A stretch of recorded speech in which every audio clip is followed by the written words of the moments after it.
എല്ലാവർക്കും നമ്മുടെ പുതിയ വീഡിയോയിലേക്ക് സ്വാഗതം. അപ്പോൾ നമ്മൾ ഇന്നത്തെ റെസിപ്പി നല്ലൊരു മയണൈസിൻ്റെ റെസിപ്പിയാണ് കേട്ടോ. മുട്ടയൊന്നും ചേർക്കാതെ ഇപ്പോൾ സോഷ്യൽ മീഡിയയിലൊക്കെ ട്രെൻഡിങ് ആയിട്ടുള്ള കോൺഫ്ലോർ വെച്ചിട്ടുള്ള മയണൈസിൻ്റെ റെസിപ്പിയാണ്.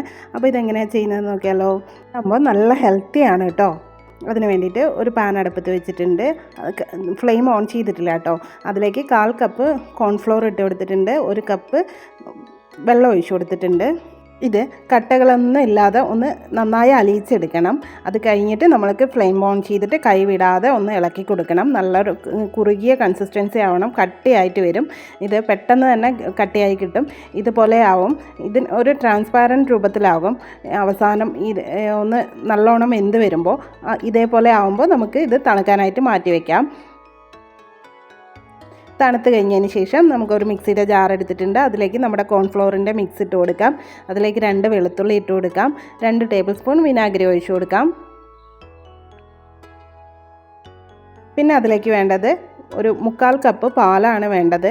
അതും കൂടെ ഒഴിച്ചിട്ട് നന്നായി അരച്ചെടുത്തിട്ട് വന്നിട്ടുണ്ട്. ഇത് അതിലേക്ക് ഉപ്പിടാൻ ഞാൻ മറന്നു പോയതാണ്. ഒരു 1/4 ടീസ്പൂൺ ഉപ്പിട്ട് കൊടുക്കാം. ഒരു 2 ടേബിൾ സ്പൂൺ സൺഫ്ലവർ ഓയിലും കൂടെ ഒഴിച്ചു കൊടുത്തിട്ട് നന്നായി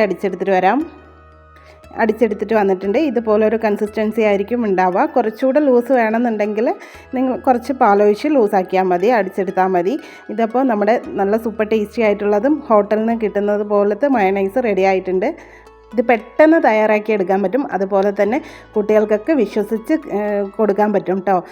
അധികം ഓയിലൊന്നും ചേർത്തിട്ടില്ല, മുട്ട ചേർത്തിട്ടില്ല. അതുകൊണ്ട് തന്നെ നമ്മൾ ഫ്രിഡ്ജിലേക്ക് ബോട്ടിലാക്കി വെച്ചാൽ കുറേ നാൾ കേടുകൂടാതിരിക്കും. അപ്പോൾ എല്ലാവരും ഇത് നോക്കുമെന്ന് വിശ്വസിക്കുന്നു. അപ്പോൾ ഇന്നത്തെ വീഡിയോ ഇത്രയേ ഉള്ളൂ. Thanks for watching.